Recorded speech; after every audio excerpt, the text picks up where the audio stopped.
Hello जी, राम राम जी सभी को।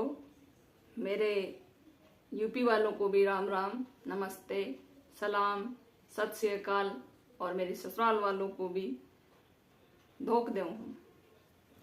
ठीक है, धोख मीन्स कि चरण स्पर्श। ससुराल वालों की भी रेस्पेक्ट करनी है, क्योंकि भाई खाना उन्हीं के गैल है मुझे।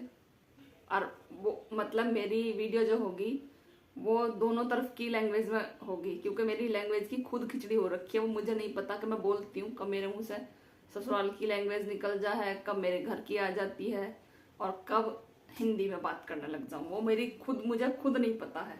मैं खुद कंफ्यूज हो रखी हूँ इस चीज से।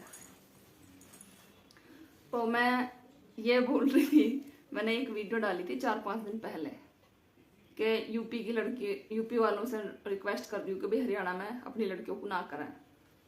बाकी वो मजाक था एक, भाई जिसको जहाँ करनी है, जिसका जहाँ संयोग लिखा है वो वहां करो। हम तो स्टेट ही चेंज है, लोग तो देश भी चेंज करके आ जाए।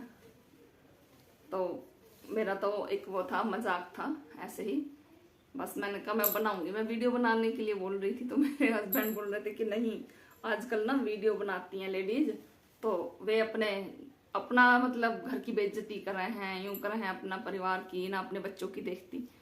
मैंने कहा मैं किसी का कुछ नहीं बोलूंगी, मैं कहूंगी किसी का नहीं, पर मेरा जो दुख है ना, जो मैंने इन 18-20 सालों में झेला है एक बोली की तरफ से, तो मैं वो जरूर बताऊंगी जी, देख लो। ठीक है, ये तो लड़ाई झगड़े तो घर घर में है, किस स्टेट में नहीं है, किस डिस्ट्रिक्ट में नहीं है, कहाँ नहीं है, सब जगह सेम है।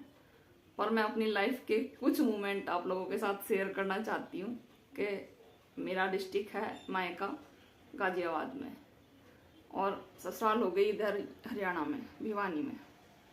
तो मेरी शादी के बाद आई मैं, तब तो मेरे से सबने अच्छे से हिंदी में बात करते थे, जैसे हमारे यहाँ कर रहे हैं वैसे बोले। अब फिर 4 दिन की चांदनी, फिर अंधेरी रात। शादी के बाद फिर रहना तो वहीं था ससुराल में। भाई गई यहाँ से, और मेरे हस्बैंड जो है वो जॉब करते थे तो वो बाहर रहते, तो शादी करके और वो तो छोड़ के ससुराल में और फिर चले गए। भाई अपने गाँव की ड्यूटी थी और रह गए हम। तो मेरी सास ने अकेले रहने की वजह से कि नई नई बहू है, अकेली रहेगी, इस चक्कर में अपनी बेटी को बुला लिया।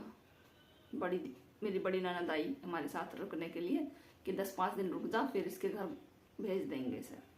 मेरी सास जो है वो कहीं अपनी देवरानी के घर चली गई थी। उन्होंने बोली कह मैं इसके घर जाऊं, मैंने कहा मैंने खाना बनाऊंगी, सब्जी तो भैया पहले सास से ही पूछ कर बनानी पड़ा है ससुराल में जब जाओ। और हमें तो आज भी बनानी पड़ती है, पर लेकिन फिर भी कुछ ऐसी बहुएं हैं भाई जो इंडिपेंडेंट हो चुकी हैं कि वो सब्जी वगैरह अपनी मर्जी से बना सकती हैं। तो मेरा तो अभी वो स्थिति है नहीं ससुराल में कि मैं अपनी मर्जी से सब्जी बनाऊँ। पूछनी पड़ती है कि मतलब ससुर क्या खाएंगे या आप क्या खाओगी, ऐसे करके, या क्या सब्जी बनेगी जो घर में रखी हुई है। तो ना बनाओ तो फिर यूँ कहेंगी हमारा इज्जत ना करती, हमारा सम्मान ना करती। सब्जी में इज्जत सम्मान दरे हैं तो इस मारा उनकी इज्जत सम्मान ही बना दे हूँ। सब्जी में पूछ कर क्या बनाओ, क्या खाओगी। और तो सास तो चली गई बोल कर कि इससे पूछ लीजिए क्या सब्जी बनवाएगी अपनी बेटी से। अच्छा ठीक है। शाम का टाइम हो रहा था, मैं बोली दीदी क्या सब्जी बनाऊं। मेरी नंद बोली बताऊं। अब ये बताऊं जो है किस किस के समझ में आ गया होएगा, हमारे इधर किनको तो आया ना होएगा जो गाजियाबाद के। हमारे इधर बताऊं नहीं बोलते, हरियाणा में बोलते हैं बताऊं बैंगन को, और हमारे गाजियाबाद के डिस्ट्रिक्ट में उधर बोल रहे हैं बैंगन।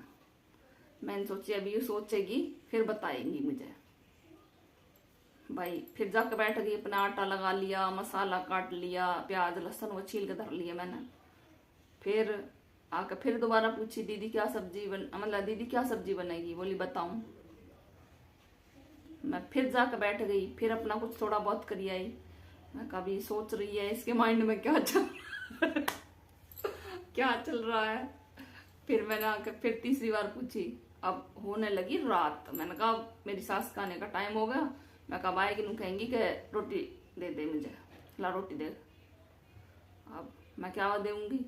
मैंने कि जब तक ये सोचेंगी तब तक तू रोटी बना ले। मैंने जाकर रोटी बना कर सेक कर रख ली। मैं कहा जब ये सोच कर बताऊंगी बता देंगी। अब भैया फिर मैं तीसरी बार गई, मैंने कहा दीदी कहाँ, मैंने कहा सब्जी क्या बनाएगी? बोली बताऊं। मैं फिर चुप उठ के आ गई वहां से। मैंने जो बर्तन हो रखे ना वो सब धो धा के धर लिए। मैं कहा जब तू बताती रही है, चल हट, मैं अपना रोटी सब्जी करके धर लूँ, क्यों सास का लट झेलूं मैं। मेरी सास आ गई 10 मिनट पीछे। फिर मैं बोली ले आए, मैंने रोटी घाल दे। अच्छा जी। मैं कहा मम्मी सब्जी तो बताई ना। मैंने कहा सब्जी तो ना बनाई मैंने, तो रोटी बना के रख ली। बोली फिर रोटी किस गैल खावांगे? मैं कहा दीदी से पूछी। बोली यार मैं कह के गई ही कि बता दीजिए, ये बता दे करना के। तो मेरी नंद बोली इसने 4 बार यहाँ पूछी मेरे था। मैंने कहा दी बताऊं। मेरी नंद तो नुआ कड़ के पड़ी मेरे पे। कैस तो मैंने 4 बार बताई, 4 बार आई पूछने को। तब जब इसने कही मैंने बता दी 4 बार के बताऊं। फिर मेरी सास लेकर अपना राशन पानी और चढ़ गई अपनी बेटी पर। न बोली तो नब्बे रखो नहीं, ये पार किस है इनके इंगाने को नहीं बोलते बताऊं। इनके इंगाना बैंगन बोलना है, सै बैंगन। फिर बोली आलू बैंगन बनाने थे। मैं कब फिर वो कब बताऊं थी? हैं वो बताऊं कब थी फिर? बोली बताऊं इनके बैंगन ने बोलना है। तो इस बताऊं ने मेरी ऐसी बताऊं करवाई। मेरी सास का पारा हो गया 100 डिग्री और मेरा घुस गया पारा माइनस में 10 पहुंच लिया था। भैया फिर जल्दी जल्दी आलू बैंगन काट के वो बनाए। तो जिसकी पता ही हो मेरे साथ तो बहुत सारे ऐसे इंसिडेंट्स हो रखे हैं, बहुत ज्यादा। तो फिर बताएंगे अगली वीडियो में। कुछ अच्छा लगा हो तो भाई बता दीजिए कि हाँ अच्छा है, फनी है। बाकी मेरे पे वीडियो एडिटिंग करनी नहीं आती, मैं तो जो बनाती हूँ वही सीधे डायरेक्ट डाल देती हूँ। ठीक है, धीरे धीरे सीखूंगी। और अच्छी लगी हो तो भाई लाइक शेयर और कमेंट कर दीजो। हरियाणा वाला को जो लिखना है वो लिख दीजो, और यूपी वाले तो कम से कम डंका ही लिखियो अपनी बेबे को, बहन को।